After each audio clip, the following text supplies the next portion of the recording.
Welcome बच्चों। हम आज शुरू करने वाले हैं इसमें मोशन अंडर ग्रेविटी।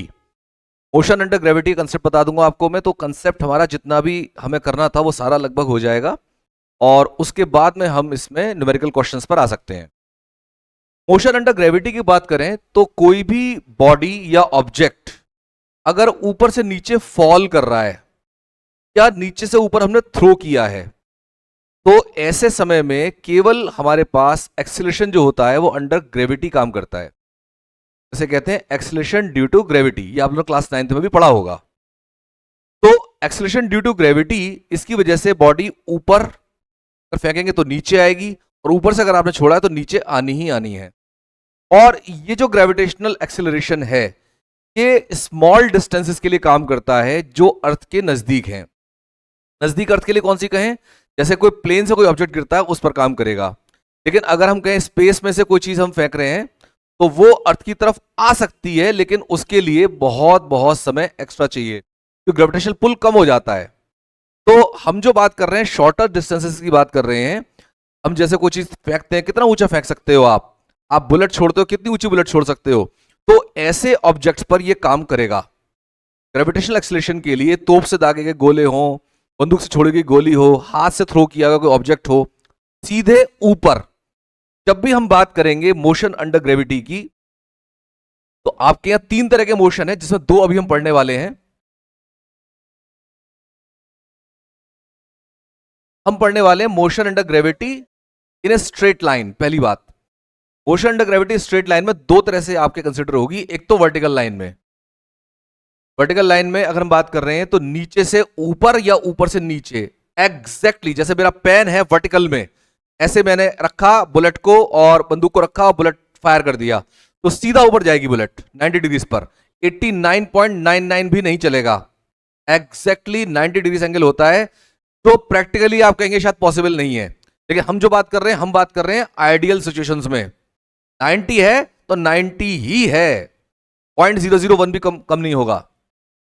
तो अगर ऊपर से कोई ऑब्जेक्ट छोड़ा आपने, कोई बॉडी फ्री फॉल कर रही है,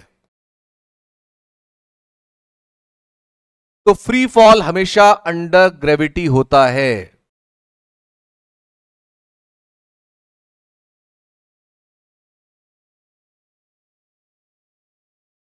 if a body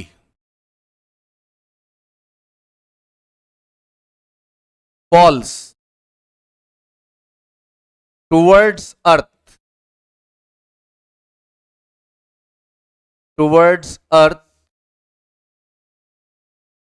for small distances, मैं इस ब्रैकेट में लिख दे रहा हूं, फॉर स्मॉल डिस्टेंसेस। ये नहीं है कि आप बहुत बहुत दूर से बात कर रहे हैं। For small distances, if a body falls towards earth then its motion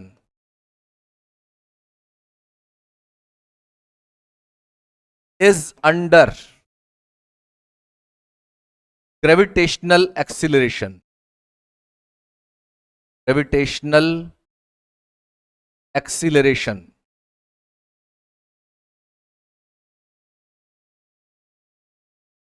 और आप लोगों ने जी को 9th क्लास में लिया था 10 मीटर पर सेकेंड स्क्वायर, लेकिन ये बहुत ही कहना चाहिए कि एग्जैक्ट वैल्यू नहीं है।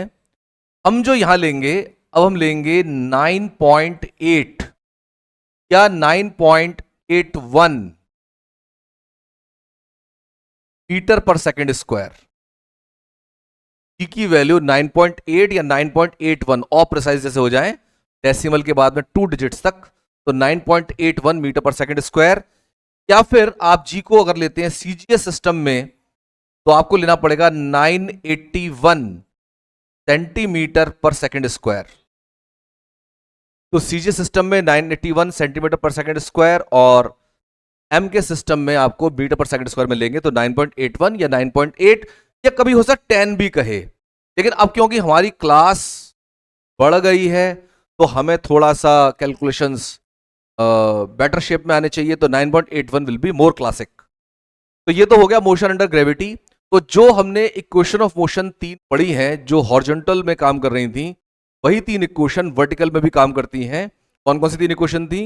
P = U + AT, s is equal to u t plus के हाफ ए टी स्क्वायर और v square is equal to u square plus के 2as।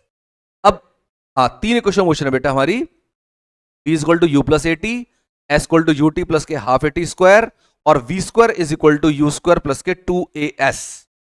अब ये जो तीनों इक्वेशन ऑफ मोशन है इनको हमें वर्टिकल में लेके आना है, तो ए को हमें जी से रिप्लेस करना होगा। ठीक है, मैं इसको रिप्लेस करता हूं और जो एस है, डिस्टेंस है हमारा, वो अब हाइट रहेगी। Now yes, now the three equations of motion,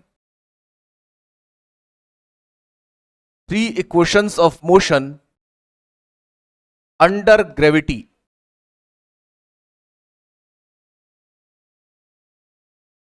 are: number one, v is equal to u plus t; number two, h is equal to ut plus के half t square; and number three, v square is equal to u square plus के 2h। Number 4 sorry, जो हमारा टीएथ second में चली हुई distance है, तो अगर मैं इसको एच टी से रिप्रेजेंट करता हूं तो u प्लस 1/2g और 2t माइनस 1। अब बड़ा ही इंपॉर्टेंट नोट, यहां पर जो हमने बात की है कि फॉल अंडर ग्रेविटी है, जब बॉडी ऊपर से नीचे आ रही है, it's free fall under gravity. और अगर बॉडी नीचे से ऊपर राइज कर रही है, नीचे से ऊपर राइज कर रही है, यानी हमने नीचे थ्रो किया है बॉडी को या ऑब्जेक्ट को, तो उस समय यह बात बदल जाएगी। तो ये तो फॉल के लिए था। अगर यही मैं कहूं अपवर्ड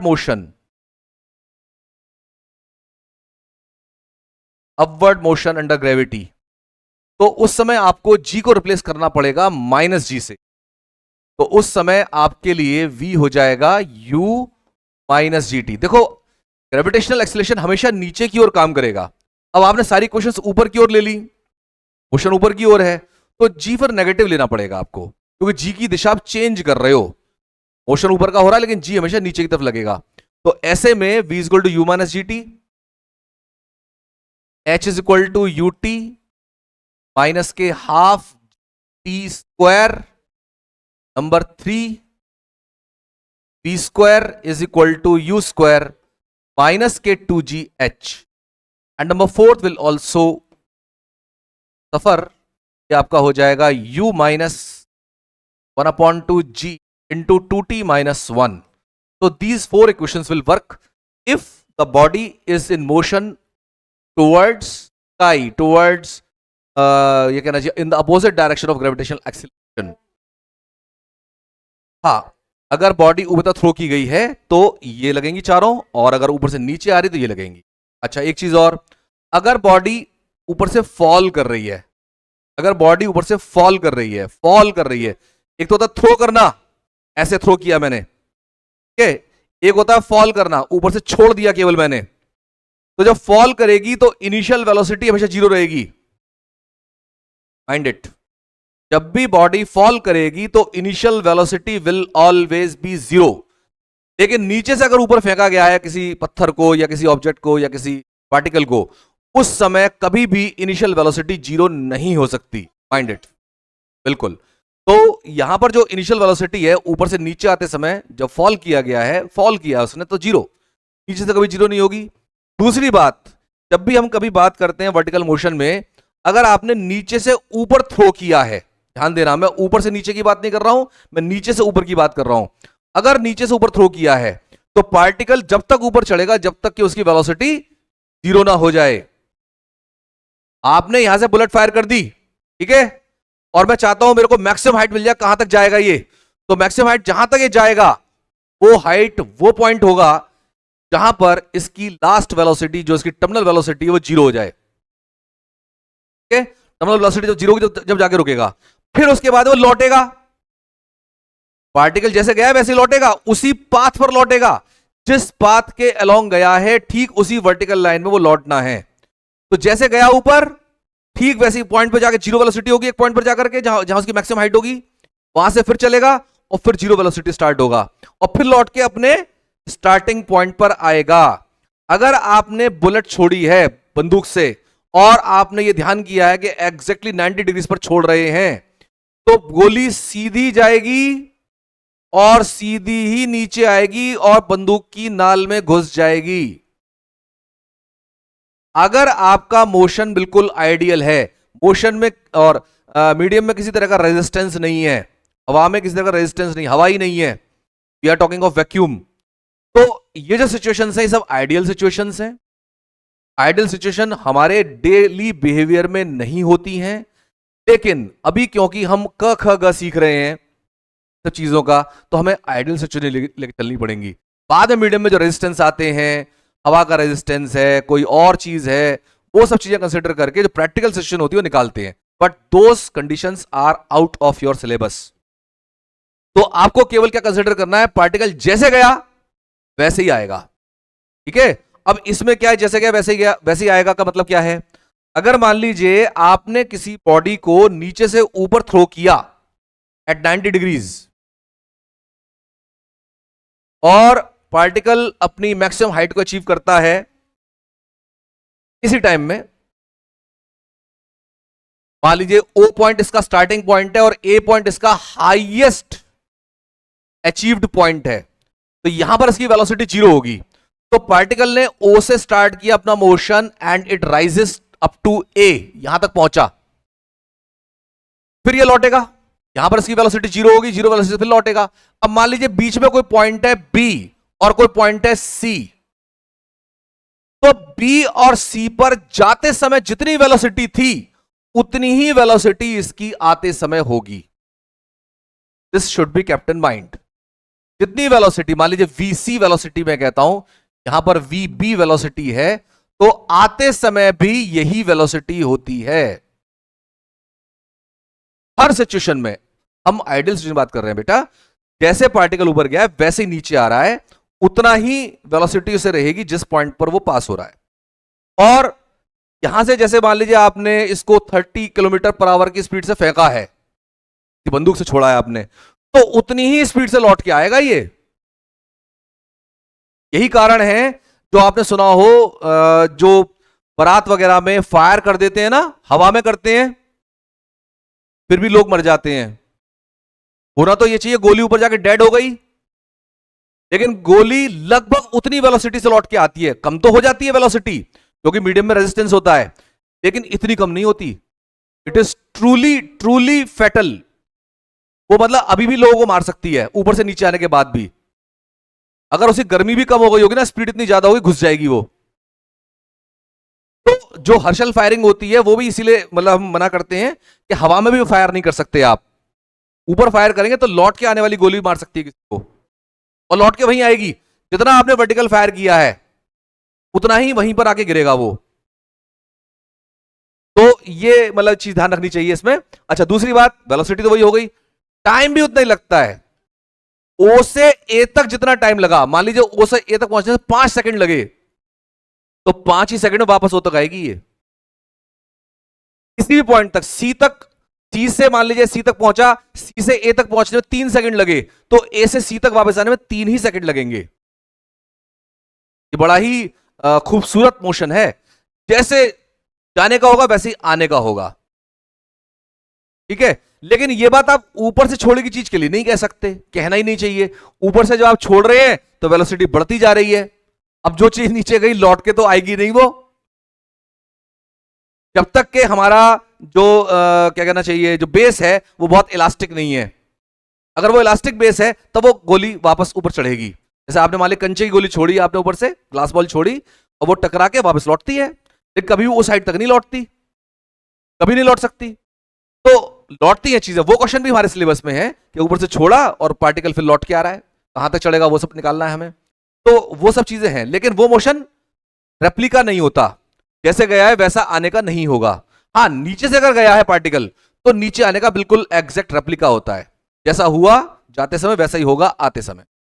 इज इट क्लियर? ठीक है। अब मैं आपको लेके चल रहा हूं कुछ क्वेश्चंस पर। हाँ, अभी एक चीज और रह गई हमारी। अभी मेरा रह गया मोशन अंडर ग्रेविटी ही है, लेकिन स्लांट प्लेन में। देखो, तीन तरह के मोशन हमारे हैं अभी फिलहाल जो आपके सिलेबस में है।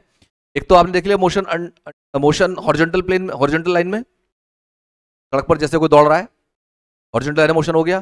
दूसरा मोशन हो गया वर्टिकल में, ऊपर नीचे। तीसरा मोशन है किसी इंक्लाइंड प्लेन पर।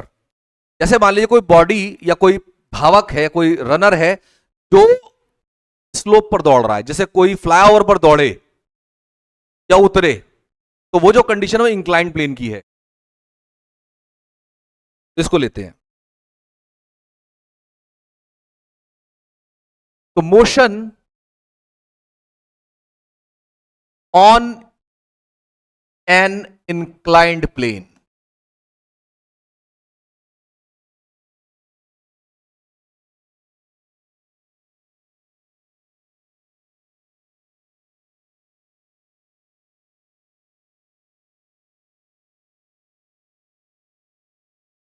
जो आप कह रहे हैं फोर्थ इक्वेशन के लिए, जो आप कह रहे हैं वो तो सेम वही है, उसमें छोड़ना है। 2 माइनस ए की जगह में जी करा है, अभी ए की जी, ये टी सेकंड में चली हुई डिस्टेंस है, हाइट है, सेम वही इक्वेशन है। हाँ जी, motion on an inclined plane.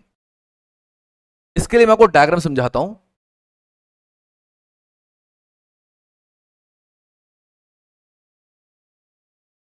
ये मान लीजिए कोई इंक्लाइंड प्लेन है जिसका इंक्लिनेशन थीटा है, और इस पर कोई ऑब्जेक्ट चाहे तो ऊपर से नीचे आ रहा है या नीचे से ऊपर जा रहा है। हम इसको एक रोलर के फॉर्म में मानेंगे, एक बॉल के रूप में मानेंगे, इस पर की कोई फ्रिक्शन नहीं है, ठीक है ना, फ्रिक्शन लेस सरफेस होगी।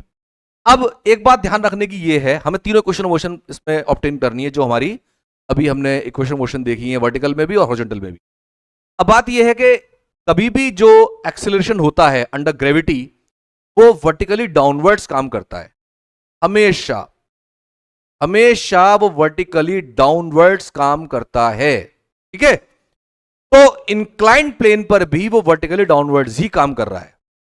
लेकिन आप देखो, अगर कोई ऑब्जेक्ट फ्लाईओवर रखा हुआ है तो वो फ्लाईओवर के अंदर तो घुस नहीं जाएगा, वो लुढ़केगा आगे की तरफ। तो एग्जैक्टली जो फोर्स है जी, अब वो जी नहीं है, जो एक्सेलरेशन जो नीचे लग रहा है वो तो वर्टिकली डाउनवर्ड्स काम करेगा। ये लाइन मैंने बनाई वर्टिकली डाउनवर्ड्स की, वर्टिकली डाउनवर्ड्स ही जी लगेगा हमेशा, किसी भी स्थिति में, चाहे वो ऊपर जा रहा है, नीचे आ रहा है, खड़ा हुआ है, लटका हुआ है, कैसे भी, कुछ भी, हमेशा जी नीचे काम करेगा। जी बेटा नीचे से जब ऊपर जाएगा तब नेगेटिव लेंगे, अभी तो हम बात कर रहे हैं जी की, तो हम तो ए की तरफ मोशन लेंगे, है ना। वो तो खैर आफ्टरवर्ड्स हम सिचुएशन को क्रिएट कर लेंगे, ऊपर जा रहा है तो माइनस ही ले लेंगे। फिलहाल हम ऊपर से नीचे की बात ही आप कर लो, अगर ऐसी बात है तो बात यह है कि जी नीचे तरफ लग रहा है, तो मैं कह रहा हूं ये जी की वजह से अंदर तो घुस नहीं जाएगा, ये इस पर स्लाइड करेगा, और जो स्लाइड करेगा तो अब वो जो एक्सेलरेशन है वो जी नहीं है, वो कुछ और है। वो क्या है वो हमें निकालना पड़ेगा, कंपोनेंट, इसका एक कंपोनेंट होगा, इसका एक पार्ट होगा जी का। अब वो एग्जैक्टली जी नहीं लगेगा, जी से कम लगेगा, कितना लगेगा वो देख लेते हैं। आप देखो, अगर ऊपर से कोई चीज फॉल कर रही है, ठीक है, तो वो जितने समय में नीचे आएगी, और आप एक इंक्लाइंड प्लेन लेकर उसे खूब तेल डाल दो, खूब सारा, खूब चिकना कर दो उसे, परफेक्टली उसको करने की कोशिश करो, और उस पर किसी व्यक्ति को लुढ़का दो ऊपर से, या ग्लास बॉल को लुढ़का दो, अब भी वो ज्यादा समय लेगी नीचे आने में। यहां से मैं सीधे गिराता हूं या सीधे ऐसे लेके आता हूं, इसमें टाइम ज्यादा चाहिए जाने में। तो जो फोर्स है ना वो कुछ और है, जो नीचे खींच के ला रहा है उसे, वो कुछ और है, वो कम है। तो इसकी जो स्पीड है, जो एक्सेलरेशन है, वो कम हो जाएगा। कितना कम होगा वो हम देखेंगे। देखिए, यहां पर मैंने वर्टिकल बनाया, और ये जो मेरा इंक्लाइंड प्लेन है, इस पर एक परपेंडिकुलर लाइन ले रहा हूं मैं। ये मान लीजिए पॉइंट ओ, ये पॉइंट पी, और ये पॉइंट क्यू। मैंने एक लाइन खींच के परपेंडिकुलर, इस इंक्लाइंड प्लेन के परपेंडिकुलर ये लाइन, और यहां जहां मिली जाकर के ये मान लीजिए एम, जहां पर इसने हॉरिजॉन्टल को मीट किया है।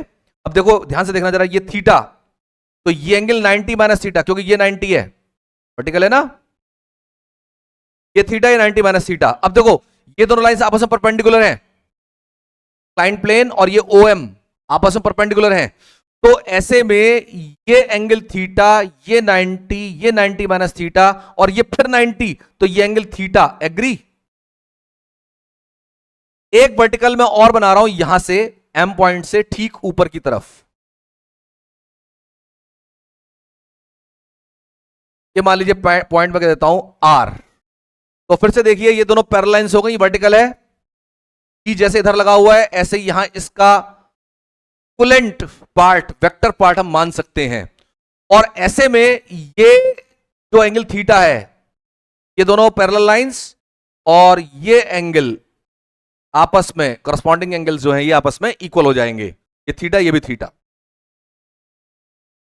पैरेलल लाइंस को इंटरसेक्टिंग लाइन है, ये एंगल्स इक्वल हो जाएंगे। अच्छा अब देखिए जरा, ये राइट एंगल ट्रायंगल कंसीडर करो, ये राइट एंगल है यहां पर, ये राइट एंगल, और ये राइट एंगल ट्रायंगल है O M O R, for right angle triangle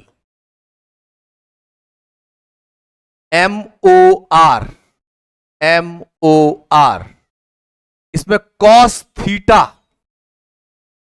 cos theta, ये हो गया बेस, ये हो गया हाइपोट, ओ एम अपॉन जी, और ओ एम हो जाएगा जी कॉस थीटा। फिर आ जाइए जरा ओ आर साइन थीटा के लिए, साइन थीटा होगा ओ आर अपॉन जी, तो O R will become g sine theta. तो ये भी एक्सिलरेशन ही है, जी कॉस थीटा और जी साइन थीटा दोनों एक्सिलरेशन है। इनकी डायरेक्शंस, जो जी कॉस थीटा डायरेक्शन है वो ये है, और जो जी साइन थीटा डायरेक्शन वो ये है, इंक्लाइंड प्लेन पर नीचे की ओर। तो जी साइन थीटा वो एक्सेलरेशन है जिसकी वजह से ये कोई बॉडी या ग्लास बॉल आगे स्लाइड करेगी, आगे ग्लाइड करेगी। ये हमेशा ध्यान रखना, जैसे जी के मैंने कंपोनेंट लिए हैं, ये रहा जी, ओरिजिनली जी यहां पर है, ये तो मैंने आपको समझाने के लिए इधर बनाया है, जी यहां पर है। तो जिधर एंगल लगा हुआ हो, दो परपेंडिकुलर डायरेक्शन लेना हमेशा, जैसे जी यहां पर लगा हुआ है, तो जिन दो परपेंडिकुलर डायरेक्शंस के अलोंग आप कंपोनेंट लेना चाहते हैं, वैसे ये चीज अभी नेक्स्ट चैप्टर में हमारे सामने और ज्यादा अच्छे से आएगी, फिर भी अभी समझते चलेंगे। जैसे किसी लाइन या किसी वेक्टर की बात कर रहे हैं हम, तो जी या वेक्टर क्वांटिटी है, एक्सेलरेशन वेक्टर क्वांटिटी होती है, डायरेक्शन और मैग्नीट्यूड दोनों होते हैं इसके। तो जी यहां पर नीचे लगा हुआ है और दो परपेंडिकुलर डायरेक्शंस के अलोंग मुझे इसके कंपोनेंट लेने हैं, के कंपोनेंट। तो एक डायरेक्शन हो गई ये इंक्लाइंड प्लेन वाली, और एक ये इसके परपेंडिकुलर। तो जिधर आपका एंगल थीटा आया उस पर कॉस लगा के तो उस लाइन के अलोंग आ जाएगा कंपोनेंट जी कॉस थीटा, और उसकी परपेंडिकुलर डायरेक्शन में जी साइन थीटा। ये आप याद रखना, आज फर्स्ट टाइम मैं बता रहा हूं, I will tell you at least 500 times during your 11th syllabus. ये मतलब इतना इंपॉर्टेंट होने वाला है, और मैथ्स में भी आएगा आगे चल के, ये इसमें फिजिक्स में भी आ रहा है, तो ये तो आपके मतलब पार्ट एंड पार्सल होना है। तो आपको ध्यान रखना है, जो भी आपका वेक्टर क्वांटिटी आया उसके लिए दो परपेंडिकुलर डायरेक्शन में अगर हम कंपोनेंट ले रहे हैं, तो थीटा की डायरेक्शन में जी कॉस थीटा, जो भी वेक्टर आ रहा हो, और इधर जी साइन थीटा। ठीक है, इतना ध्यान रखेंगे आप। अब मेरे पास तीनों इक्वेशन ऑफ मोशन लिखने का मौका है। जी साइन थीटा की डायरेक्शन नीचे की ओर है पॉजिटिव, और ऊपर की ओर होगी नेगेटिव। अगर यही ऊपर लगेगा तो नेगेटिव, यानी पार्टिकल अगर ऊपर से नीचे आ रहा है तो पॉजिटिव साथ लेंगे जी को, जी साइन थीटा। तो जहां जहां आपका जी आया था वर्टिकल मोशन में, उसको आप रिप्लेस कर देंगे जी साइन थीटा से।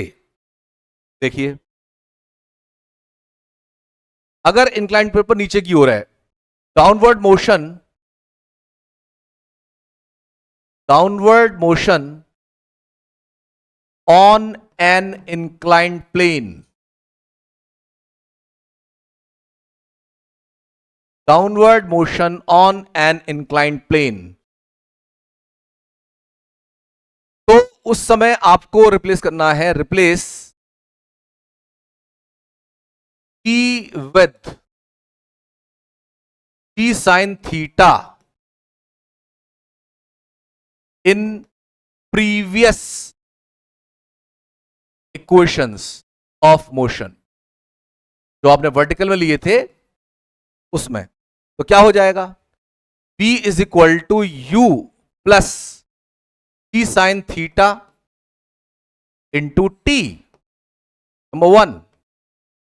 And number 2, h is equal to u t plus के half g sine theta into t square. And number 3, v square is equal to u square plus के 2g sine theta into H. तो जहां जहां जीता जी sine theta कर दिया है मैंने, ऐसी फोर्थ भी लिखी जा सकती है। और ये है डाउनवर्ड मोशन के लिए। और अगर मैं अपवर्ड मोशन के लिए लेता हूं, अपवर्ड मोशन के लिए डाउनवर्ड के साथ अपवर्ड भी यही जोड़ दें, डाउनवर्ड और अपवर्ड। अपवर्ड के लिए आपको लेना होगा p is equal to u minus g sine theta into t, और h is equal to u t minus के half g sine theta into t square. And number 3, v square is equal to u square minus के 2g sine theta into h. Now these are the formulas which you should know, done by heart. Now we can come to the question answer part, numerical questions.